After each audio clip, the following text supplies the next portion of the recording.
Now on Rough Diamond Radio, we have part 3 of Hengist's Inheritance.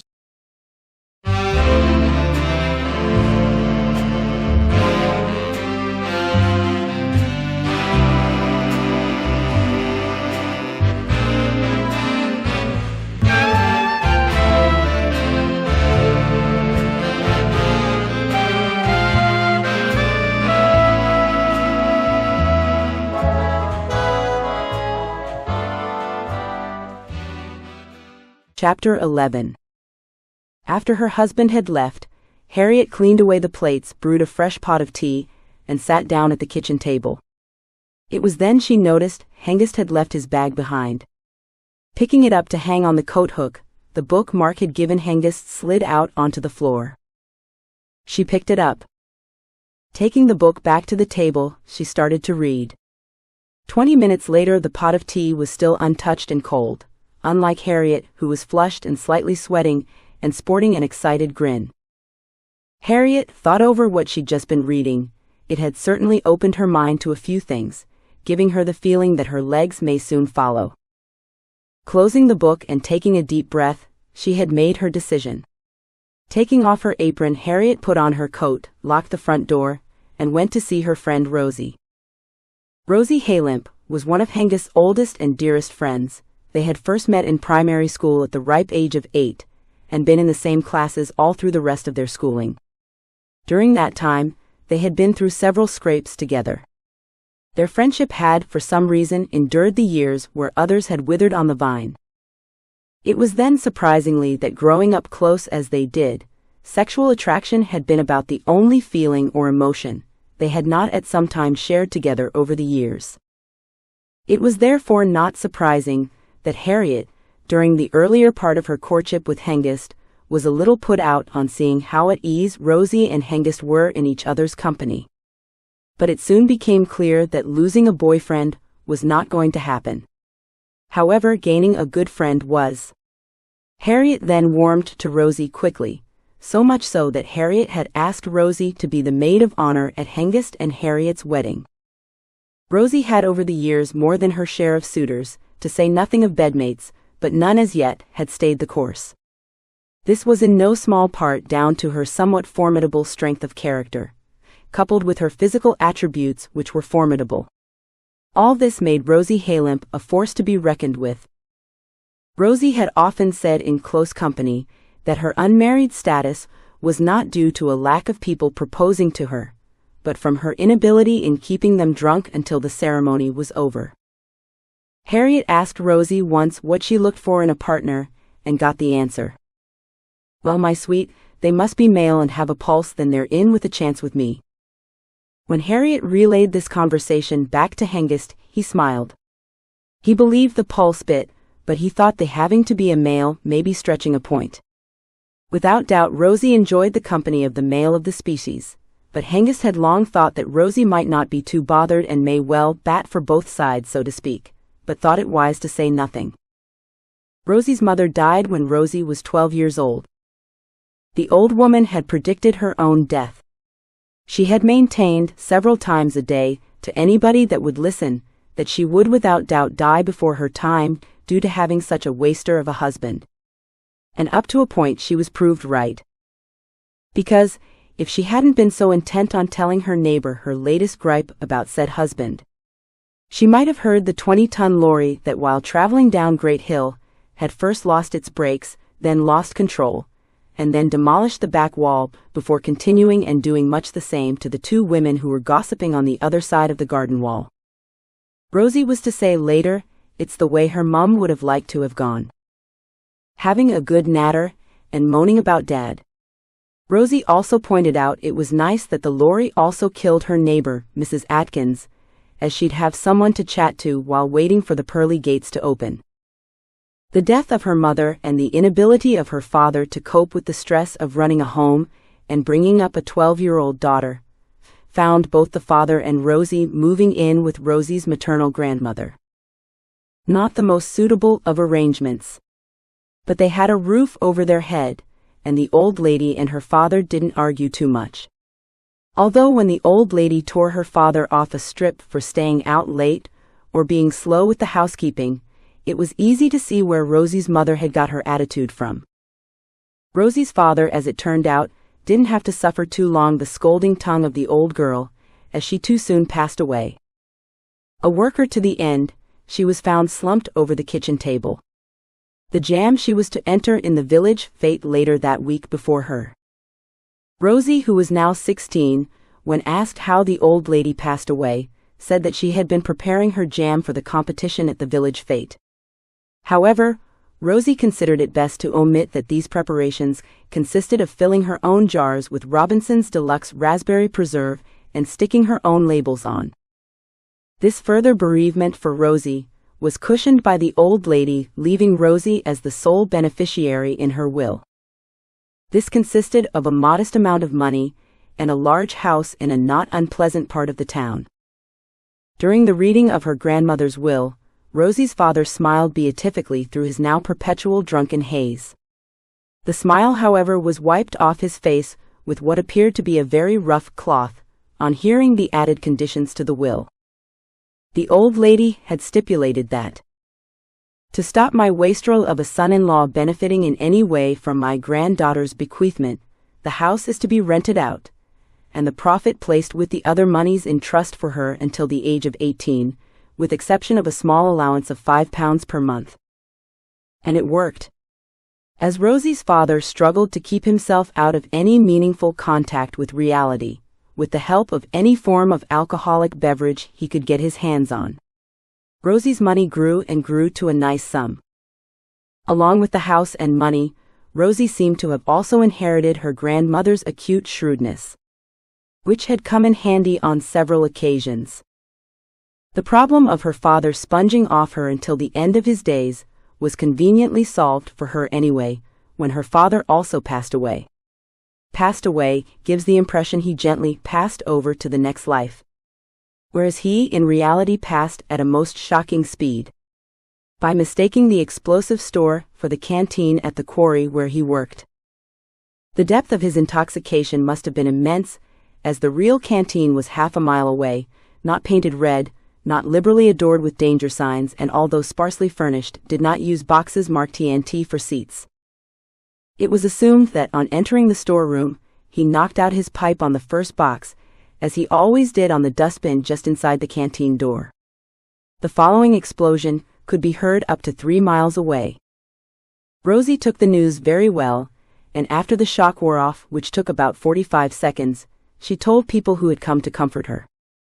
He always was stupid, and it's an easy mistake to make, if you're stupid.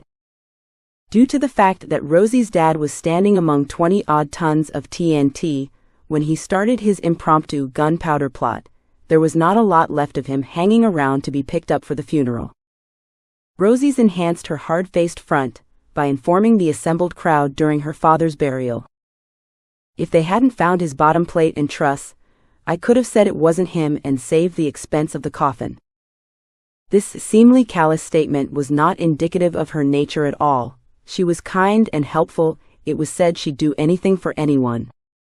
Mind you, given her healthy appetite for the opposite sex, it would be more correct to say she would do anything to anyone and with anything.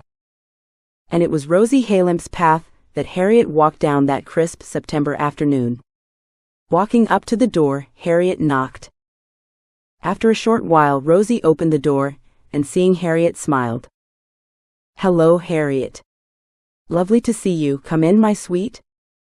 "Thanks." Rosie popped the kettle on, "and I'll explain what I've come for." 40 minutes later, the door opened, and Harriet left carrying a bulging shoulder bag. Waving a goodbye to the now grinning Rosie, Harriet strode purposely towards home. Chapter 12. The vicar's day had been a full and stressful one. First there was the visit to the old people's home, where every other person he spoke to thought that he was their long-lost cousin from Canada. The rest simply complained about their bowels and the food. After the old people's home, it was the mother and baby group that required Reverend Josiah Franklin's presence. When there, he lived in constant fear of being peed on or worse. And however hard he tried, he'd always ended up with a smear of snot down his cassock. Well, he hoped it was snot. You never knew with those little shits. The crowning turd in the water pipe, as far as the vicar was concerned, was he had to officiate at the interment of one Albert Mullins, a thoroughly unpleasant man. The saying, he'd sell his own grandmother, was almost true about Albert. He had once pawned his grandmother's false teeth for money to go to the pub. The vicar had tried to find anyone, who had a good word to say about Albert Mullins, but had drawn a blank. Which was only to be expected, as Albert never had a good word to say about anyone else. But that meant the vicar had to eulogize nice things he didn't mean, about a through-and-through dyed-in-the-wool bastard that nobody liked, not even his kids. The Reverend Franklin even heard one of Albert Mullins' own children say, "They're burying him then, I see.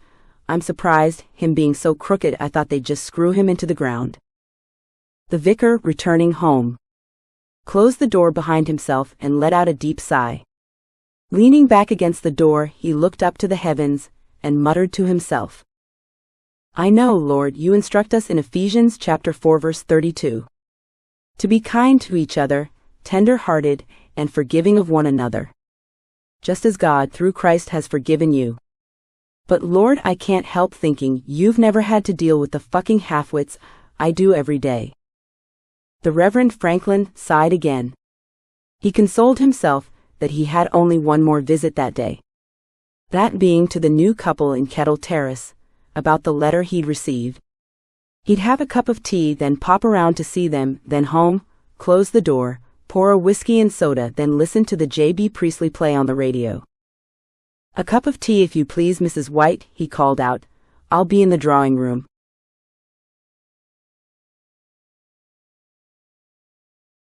Chapter 13. Hengist enjoyed his ride through the town, past the harbor, back out of the town and up the single-track road that led to Wallop Head Lighthouse. Approaching the lighthouse, he slowed to a crawl, as he picked his way past the army trucks and personnel who were busy carrying sandbags, digging trenches, obviously constructing similar gun emplacements he'd seen at Plumley Hall. Pulling up at the small cottage attached to the lighthouse, a white-bearded man who looked like he'd just stepped out of a Fisherman's Friend advert walked over to him. Hengist knew him as Wilbur Horace, the lighthouse keeper. "Mr. Horace, I have a telegram for you." "Do you now, young man?" Hengist pulled the said telegram out of his overalls and handed it over. "I think this is a bit out of date, but thank you," said Mr. Horace. "I think you may well be right about that," Hengist said, looking around at the activity surrounding them. Mr. Horace tore open the telegram, read it, then thrust it into his pocket. "Well, apparently the army are coming to occupy the lighthouse for the duration," he said huffily. "I never would have guessed." Both men looked up as an army officer approached them with a cheery "Afternoon, gentlemen." Then addressing the lighthouse keeper direct said, "I take it you have now received the notification you've been waiting on, Mr. Morris?" "Yes, Captain, and it's Horace, not Morris." "Oh, sorry, Mr. Horace. I'd like to set up our observation post now, if you have no further objections." Mr. Horace simply shrugged in reply. The officer turned around and gestured to a squad of heavily laden soldiers who started towards the lighthouse. "Maybe you'd like to lead the way up, Mr. Horace." Mr. Horace turned to Hengist. "You'll have to excuse me, young man," he said, and walked back through the door, the captain and the grunting soldiers following him. Hengist kicked the motorbike into life, then decided to take Mr. Frome's advice and go for a run before going home.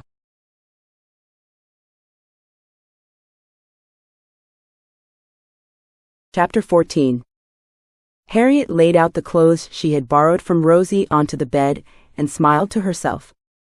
Glancing at her bedside clock, she had 20 minutes before Hengist was due home. A bath was quickly run, and she bathed for 5 minutes. Drying herself off, she re-entered the bedroom, continuing to towel her hair dry, and then brushed it into shape. She then applied some makeup and started to dress. Soon she was admiring herself in the wardrobe door mirror. Too fat and too short is how she appeared to herself, but what the hell, Hengist seemed to like her that way. Mind you, she had to admit, wearing the red and gold basque, white lace stockings and high-heel shoes did make her feel strangely sexy, an empowered sort of sexy. Leaving the bedroom, she opened her handbag and placed a small jar of honey on the bedside cabinet. Downstairs in the sitting room, she considered how best to pose herself for effect. Leaning against the wall next to the fireplace, one hand high on her hip, the other supporting herself against the wall, she considered would suit her purpose. She had seen a movie star stand like that once. Hearing Hengist pull up on his bike, her heart started to race as she assumed the chosen pose. Seconds later, the latch lifted and the door opened. "Hi, I'm home, sweetie," Hengist called out. "I'm in here, sweetheart. Come in here a moment, please," she replied, adjusting her pose slightly. Hengist opened the sitting room door and walked in. "Yes, my darling, what?" Hengist froze, speechless. Harriet waited a second for Hengist to feast his eyes, then said, "Like what you see, then?" Hengist, still unable to speak, just nodded. "I've been reading your dirty book, and thought you might like what I've got in mind for you. It is on page 34, if you can remember." Hengist tried to say something about the book not being his, but Harriet gently placed her fingers on his lips. "Not a word, or you'll never know what you've missed." Hengist stopped talking. "I'm going upstairs now, follow me up in a minute."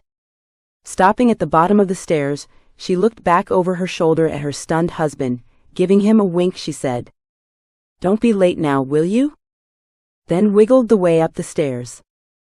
Hengist watched his wife's bottom wiggle away, her buxom hips framed by the basque and her stockinged legs gliding with each step.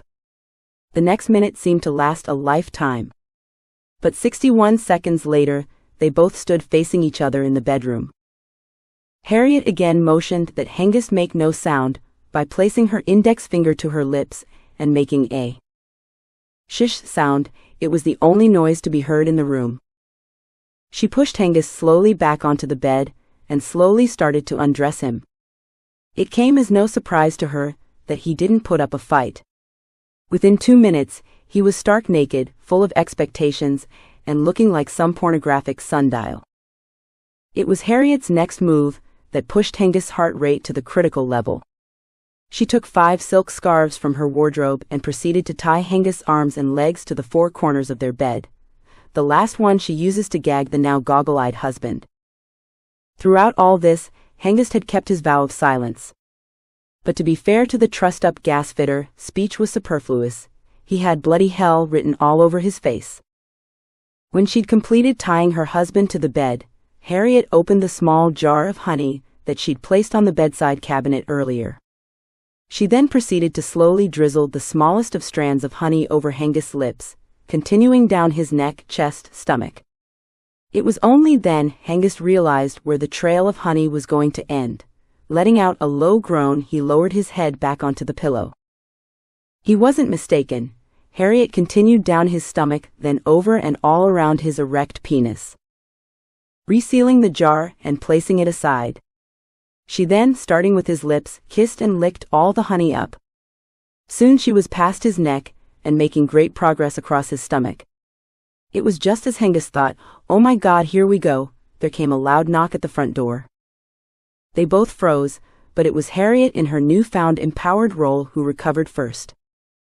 "I'll go and get rid of them, sweetheart," she whispered in Hengist's ear, pulling on a large bathrobe, went to answer the door. Hengist strained to listen, but couldn't hear a thing. Harriet tramped downstairs, pausing for a moment behind the door to adjust her robe. She lifted the latch and opened the door to find the vicar standing on the doorstep. It was a toss-up to who was the most surprised, Harriet, as the last person she expected was the vicar, as Harriet hadn't adjusted the robe very well and was showing a bit more of the basque than she would have liked. "Harriet, my dear, sorry to trouble you, but is Hengist around?" "Yes, he's a bit tied up at the moment, I'm afraid," she stammered in reply, inwardly giggling at her own joke. Further conversation was cut short, however, as it was at that moment the noise started. Upstairs, and straining to hear what was going on below, Hengist heard a snort, and felt the expelled air on his exposed gonads. Raising his head, he looked down the length of his prone body, only to see between his legs, Nobby the dog staring at him, over Hengist's quickly wilting erection. A second later, the first lick rasped across Hengist's bollocks, as Nobby attempted to remove, with what can only be described as enthusiasm and intense vigor, as much of the honey as he could in the shortest possible time. Hengist started to shout, but thanks to the gag, all that came out was a muffled wail. His attempts to pull himself free of his bonds also had little success, but his gyrations did have the benefit of making a racket as he thrashed manically about. In the kitchen below, it sounded very impressive indeed. It caused Harriet to let her robe fall fully open, exposing her full outfit in its entirety for the vicar to see. Scurrying with urgency upstairs, she shouted over her shoulder, "Won't be a minute, vicar."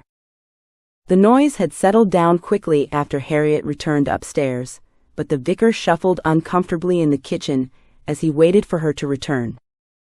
The Reverend Josiah Franklin, a married man himself for many years, had learnt to read the signs of an interrupted moment of intimacy between husband and wife, but he'd be buggered with a prize-winning leak if he could work out what was going on upstairs in this house. After what seemed an age, Hengist and Harriet tramped down the stairs into the kitchen. "Tea, vicar?" Harriet asked, moving to the sink, grasping the kettle, and too embarrassed to make eye contact. Not that the vicar noticed.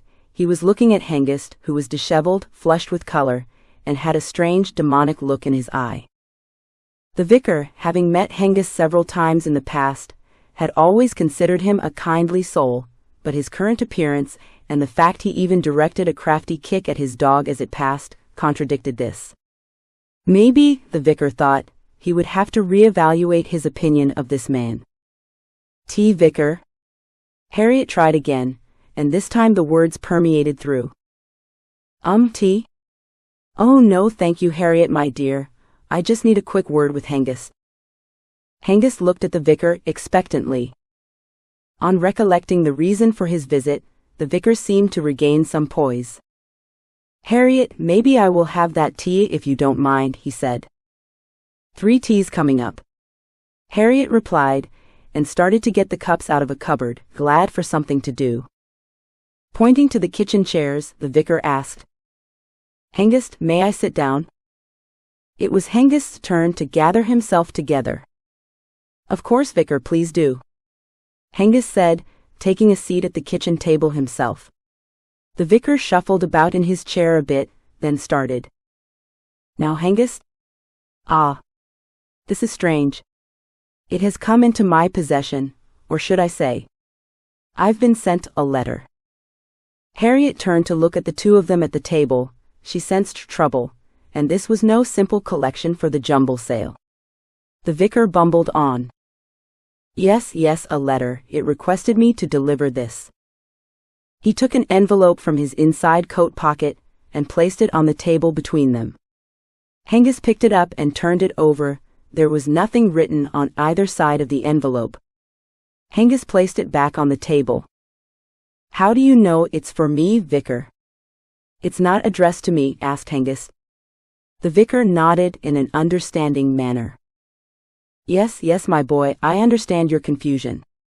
I think this might help explain, Hengist." The vicar offered the letter he had received. He held it out to Hengist, saying as he did so, "Prepare yourself for a bit of a shock, my boy." Hengist took hold of the paper. He looked up at Harriet. She looked worried. Harriet, the tea now forgotten, moved around the back of Hengist, placing her hand on his shoulders. Hengist started to read. "Dear Reverend Franklin. Last will and testament of Mr. William Trumpton. Sir, I do hope you can be of service to us on a very vexing and delicate matter. We have been instructed to ascertain the whereabouts of a person who is a beneficiary of the late Mr. William Trumpton's estate. A person we suspect may be a member of your parish. Unfortunately, we have scant information in regards to this individual other than he is male, born in the parish of Wallop-on-Sea in the month of August in the year 1918.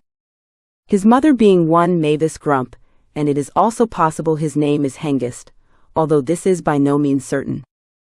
We would be grateful if you, as the vicar of this parish, could contact us at your earliest convenience should you have any information to the whereabouts of this person so we can bring his late father's bequest to conclusion.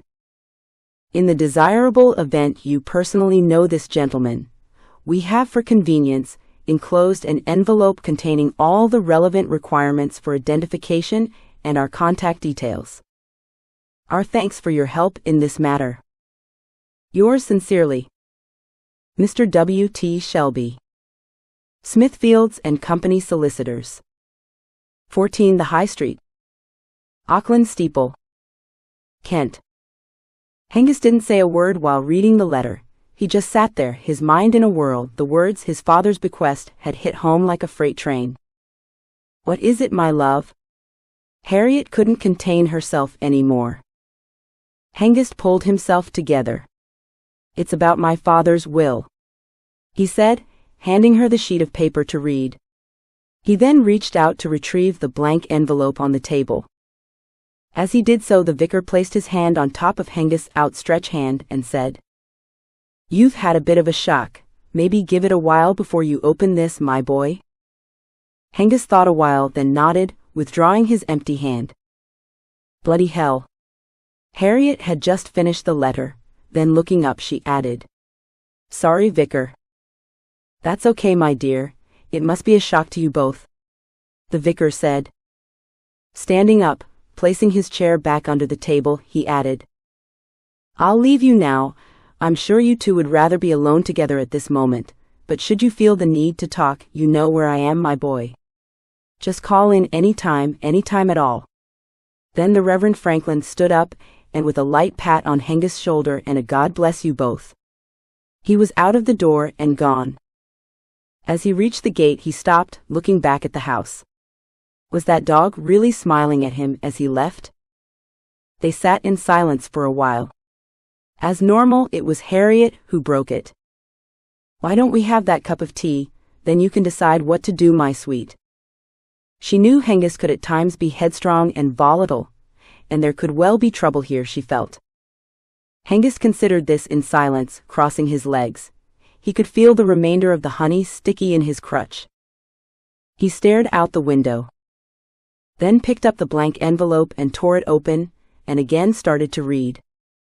Dear Sir, we at Smithfields and Company Solicitors are endeavoring to trace the whereabouts of the male offspring of a Miss Mavis Grump, who was born August 1918. Such a person should contact us as soon as is convenient, to facilitate the conclusion of the last will and testament of one Mr. William Trumpton. Proof of identity should be brought to any such meeting, along with confirmation of a specific birthmark the individual has. Yours sincerely, Mr. W. T. Shelby, Smithfields and Company Solicitors, 14 The High Street, Auckland Steeple, Kent. Harriet rested her hands on Hengist's shoulders and whispered in his ear, I'll make a nice strong cuppa, my sweet. Hengist slowly placed the letter back into its envelope and sat back in his chair, relieved. Not me they are looking for then. Sorry, Petal, how do you know?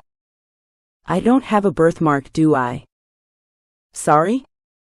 This Shelby. Hengist tapped the envelope on the table. Is looking for someone who has a birthmark, and I don't have one, do I? Well, only that little one, Harriet mused. Hengist looked at Harriet. You what? You do have that little birthmark, don't you? I know it's small, but it's there. Where, for Christ's sake, I've never seen it. Harriet considered this for a moment, then said, No, I don't suppose you have. Then added, by way of explanation. It's under your she tried to think of a suitable word and failed. Under your balls. Under my balls. Yeah, I think it's cute, it looks like a bunny rabbit to me. She added by way of appeasement. Hengist looked up at the ceiling. A bunny rabbit. I have a birthmark like a bloody bunny rabbit. And nobody told me. Don't worry, my love. Harriet said. Nobody but me knows. Well, that's bollocks, isn't it? What do you mean? Well, he does for a start. He poked the letter on the table. Harriet placed a cup of tea in front of her husband. He pushed it away. Bugger tea, I need a pint. I'll have a quick bath and we'll nip out for a pint, and then, he added with more of an edge in his voice, we'll see if Mum has any answers. Hengist rose from the table and started to rummage under the kitchen sink, finally pulling out a large scouring pad. What the hell do you want that for, Petal? The honey should just wash off, Harriet asked. Fuck the honey. I'm going to use it to scrub that bloody dog's bollocks and see if how he likes it. Hengist and Harriet walked back towards the town. Approaching the Wheatsheaf, Hengist decided to have the chat with his mother first. So they walked on past the pub for 5 minutes, then a right turn into Seymour Street and up to number 4. Harriet pressed the doorbell, and the chime could be heard from inside. Within a short while the door opened, and Hengist's stepfather Alf stood in the doorway. Hengist, what brings you here? Thought you had better thing to do these days, he said with a knowing smile, then he added, come in, don't dawdle on the doorstep. Then called over his shoulder. Mavis, it Hengist and Harriet. Put your clothes back on. Hengist and Harriet paused. Alf sniggered as a fully dressed, silver-haired lady, wiping her hands on her apron, appeared from the kitchen. Hengist's mum, a smile on her face, so wide it was in danger of going all the way around her head, scurried up to her son, throwing her arms around him, as if they had not seen each other in years and not just a fortnight. Planting a kiss on his forehead, she turned to Harriet, who also got a hug and a peck on the cheek. Kettle's on, come into the kitchen. Have a nice time, did you? Weather was bad, but I don't suppose that mattered. Then Mavis stopped busying herself and turned to Harriet. I hope you were gentle with him, my lady. Harriet started to blush, but not to be outdone replied. Well, he only cried the once, and no bruises show, Mavis. Mavis, carrying on the joke, knowingly nodded. Good girl. Hengist interrupted. Very funny, but I've a more pressing matter to talk about. Oh yes, love, what's that then? First, do I have a birthmark, Mum? What, the one that looks like a rabbit down there? Mavis said, turning around and pointing to Hengist's crutch. What's all this then? Inquired Alf, taking a seat at the table. Nothing, Alf, it's just Hengist has this small birthmark just under his family jewels. It's so cute, looks just like a bunny rabbit. Doesn't it, love? The last bit said to Harriet, who smiled embarrassingly back. Okay, Hengist tried to interrupt but was too late. Alf guffawed. A bunny rabbit.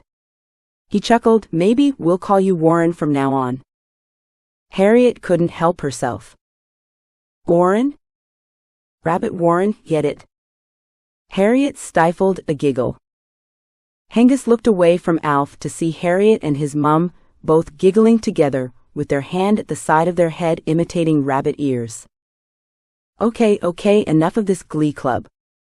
Mum, who's Mr. W. Trumpton? For a second or two, Mavis carried on with the rabbit ears, then went back to preparing the cups.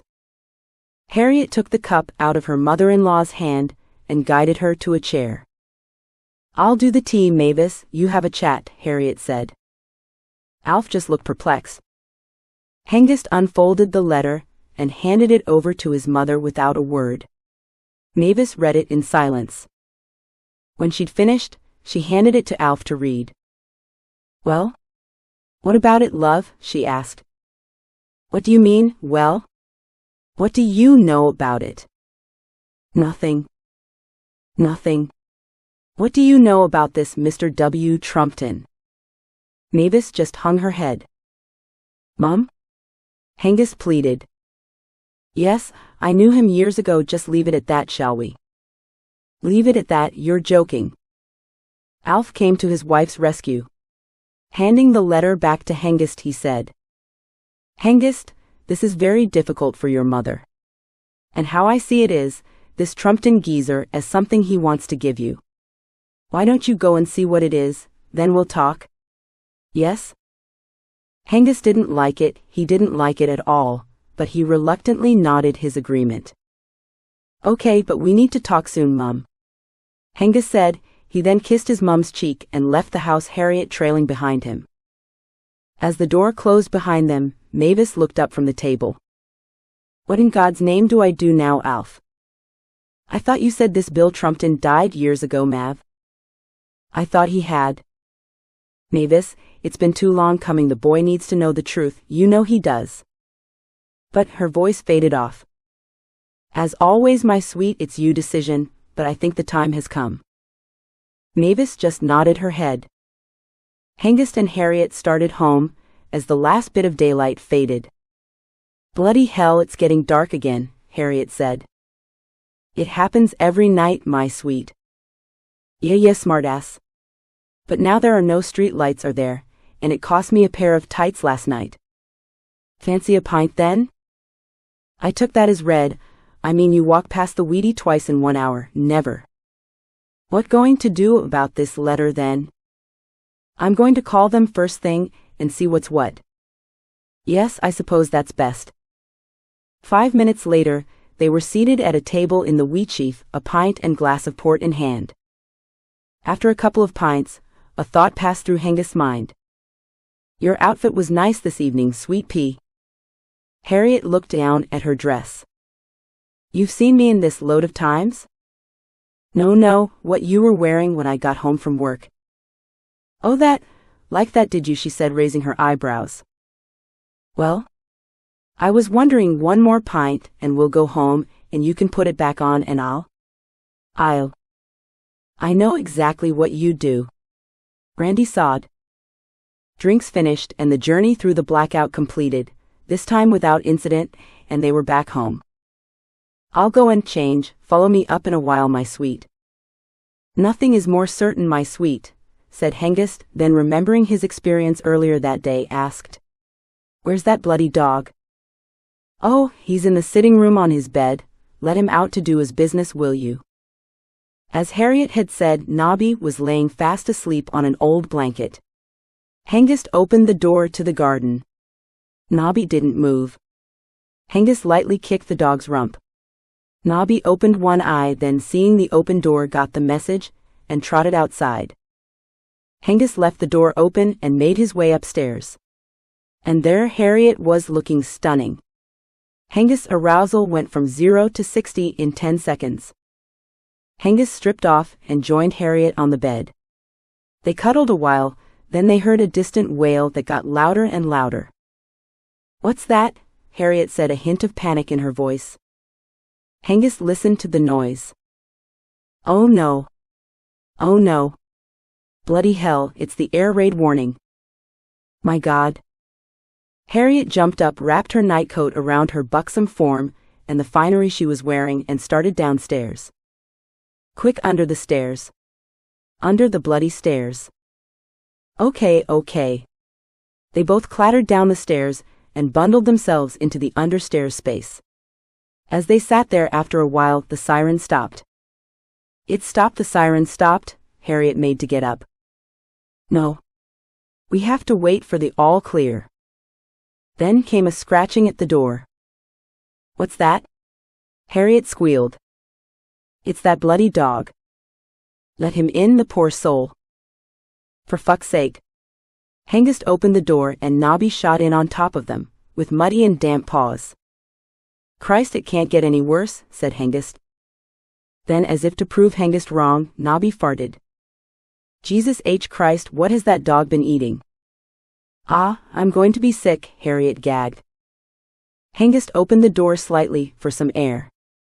It was then he saw his tin hat with gas stenciled on it, hanging up on the hook by the door. Oh shit. What now? I've got to go. Go where, for God's sake? There's a bloody air raid on. That's why I have to go, my sweet, remember? Hengist freed himself from the cramped space, snatched his coat, keys and tin hat. Went back to the cupboard under the stairs, kissed Harriet, and left the house. Harriet sat there, life's funny. she thought. 1 minute you feeling £1,000,000 about to be taken on a ride to ecstasy and back, and next minute you're cold, uncomfortable, frightened, sharing a small space with a damp, flatulent dog. Again, as if to complement her thoughts, Nobby farted again. "Oh God," she muttered. It was then the all-clear sounded. Hengist returned from starting his bike, as Harriet clambered out from under the stairs. Shaken, they made a cup of tea, and with all romantic thoughts gone sat at the table. "What a day, Petal." "You could say that, darling." "Shall we get our heads down, sweet?" "Yeah." Soon they were in bed in each other's arms, still too frightened and shaken to rekindle their earlier passion. Sleep didn't come easy. Chapter 15. Pringle and Mabel sat at the kitchen table finishing their evening meal, when Captain Fanshawe appeared in the doorway. "Evening, not intruding, am I?" "No, Captain, we've just finished." "Please take a seat," Pringle answered. Mabel got up, picked up the dirty dishes and placed them into the large butler sink. Then returned to the table with a cup and saucer and a slice of seed cake on a plate, which she placed in front of Fanshawe. "I take it you wouldn't say no, Captain." "Wouldn't dream of it, Mrs." "How remiss of me, Captain. Please may I introduce my wife," Pringle said. "I'm very pleased to meet you, Mrs. Pringle," Fanshawe said. "Please call me Mabel," she said as she poured out a cup of tea from the pot, and then sat back down. "All settled in then, Captain?" she inquired. "Well enough, Mabel, thank you for asking. I must thank you, Mr. Pringle, for making the potting shed available for my office and personal sleeping quarters. I'd be under canvas otherwise." "Our pleasure, Captain." "Thank you all the same." Fanshawe took a sip from his teacup and said, "I thought I'd pop in before my evening inspection to check all was okay with you. And to keep you and Sir Tarquin up to date with developments." "Indeed, Captain, and these developments are?" "Not much, but as from this evening, armed guards will be patrolling the grounds. So please don't go for any midnight walks without telling me or the senior officer on duty first. Also, there will also be a guard post at the entrance to the hall from the road. In the gatehouse. I do hope that'll not cause you too much inconvenience. We all have to do our bit, don't we, at times like these?" Mabel said. "Indeed we do," Fanshawe agreed. "I believe Sir Tarquin and his brother are in residence also." "Yes, they are, Captain." "Could I ask you to inform them of the security measures we've put in place?" "I certainly will. But I don't think Sir Tarquin will need to know. He's not left his rooms for a month, but I will inform him." Fanshawe finished his tea, a cake. "Thank you for the tea and cake. Best I get off on my evening inspection, before the blackout comes into force." "Thank you again, Mrs. Pringle." "Sorry." "Thank you, Mabel." "My pleasure, Captain." Fanshawe left the kitchen. As he walked toward the stable block, he became aware of a disturbance at the mobile field kitchen. He quickened his step. As he got closer, he noticed the company cook, who was dressed in a filthy apron and a greasy chef's hat, holding an animated conversation with the sergeant. He was waving a ladle in the air to emphasize whatever point he was making. On reaching the crowd, a sergeant noticed Fanshawe and shouted, "Officer present, company. Shun?" The 15 men who had been sitting at the 2 rows of trestle tables rose as one and stiffly stood to attention. "What is the meaning of all this?" Fanshawe asked the sergeant. "The cook says someone insulted him, sir." Fanshawe walked over to the cook. "Is that true?" he asked the rancid-looking cook. "Yes, it is, sir." "Yes, sir," the cook replied. Then, not wanting to be overheard, whispered something into Fanshawe's ear. Captain Fanshawe listened, nodded, and turned to face the men. "Right, which one of you men called the cook a cunt?" "Who said the cunt could cook?" came the reply from somewhere at the back. The sergeant quickly interrupted. "I'll deal with it, sir, it's just high spirits." Fanshawe scanned the men for the originator of the comment, then said, "Very well, sergeant. You men keep it down." Fanshawe continued his rounds. Walking through the stable block, all seemed in order. Camp beds and straw-filled mattresses were laid out against the walls. The old pot-bellied stove, used no doubt in times past to keep the chill off the horses, had been cleaned up and pressed into service. Someone had even had the idea to hang a bucket near the door, so anyone requiring a midnight pee didn't have to go outside. Fanshawe approached a soldier who was busy placing blankets onto each bed or mattress. "Evening, Private." "Evening, sir. It's a real home from home, isn't it?" Not too bad at all." "Are the latrines usable?" "Yes, sir, the pits are dug, plank seats in position. It a bit drafty, but we'll put that right tomorrow." "Well done, carry on." "Yes, sir," the soldier replied, saluting. Fanshawe's next stop was the sandbagged gun positions. He verified with the crew that the guns were ready for use should they be required, and stocks of ammunition were correctly stored. They were. Lastly, he arrived at the command and radio trucks. "Has radio contact been made with Captain Rye at the lighthouse and HQ?" he asked the duty signaller. "Yes, sir." "And the field telephones?" "Lines laid to the gatehouse, the potting shed are in place, sir. The one to the observation unit on the tower will be completed soon." "Excellent. I shall be in my room if you need me." Then Fanshawe and the signaller froze as the air raid siren on the tower roof started up, its whining drone. Fanshawe ran out of the radio truck. Men were rushing about pulling their jackets and tin hats on. He watched as the crews loaded the magazines on the guns, and others pulled back the camouflage nets. Sergeants and corporals shouted expletive-loaded instructions to gunners. Crews took their positions at the guns. Frantically turned the traverse and elevation wheels, sending the barrels skywards. Within minutes, all the men were at their stations searching the darkening sky for enemy aircraft. Fanshawe turned to the radio operator. "What have you got?" "Got, sir?" "What's the report, man?" "How many, what direction and height?" "Don't know, sir. As I said, the telephone to the observation tower isn't working yet." With that, the field telephone rang and the signaller picked it up. "No, sir, we don't. We've no idea." "Yes, sir, Captain Fanshawe is here." "Right away, sir." He held out the phone. "It's Captain Rye at the lighthouse for you, sir." Fanshawe snatched the phone. "Rye. Fanshawe here." "Not a clue, old boy."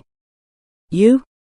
As Fanshawe spoke, the siren on the tower died away, and a soldier approached him and saluted. "Yes, Private, what the hell is it?" "Observation tower and siren are now operational, sir." "You what?" "Observation tower and siren are now operational, sir." "You mean you were testing the bloody thing?" "Yes, sir." "Rye, false alarm, it appears it was being tested. But no harm done. I suppose it'll help keep the men on their toes." "What do you mean, Rye?" Captain Fanshawe looked across at the private from the observation tower, who sensed trouble, saluted and turned to leave. "Stand still, that man," barked the captain, then continued into the field telephone. "I'll deal with it, Rye, stand your men down." "Sorry, old boy." Captain Fanshawe slowly replaced the handset into its cradle and turned to face the private. "And you are Private Brooks, sir?"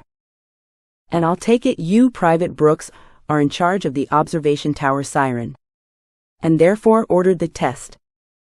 "Yes, sir." "Step outside with me a moment, soldier." Both men walked out of the radio truck. "Can you hear anything, Private?" "Yes, sir." It would have been impossible for him to say otherwise, as the drone from dozens of sirens filled the air. "I should think you bloody can. Thanks to you and your unscheduled test, every siren from here to Bournemouth has followed your lead. You, Private Brooks, are responsible for 10 miles of the east coast of England being on red alert. Get out of my sight." "Yes, sir." Private Brooks hurried away. Returning to the radio truck, Captain Fanshawe instructed the signaller to stand down the gun crews. Then walked warily to his billet,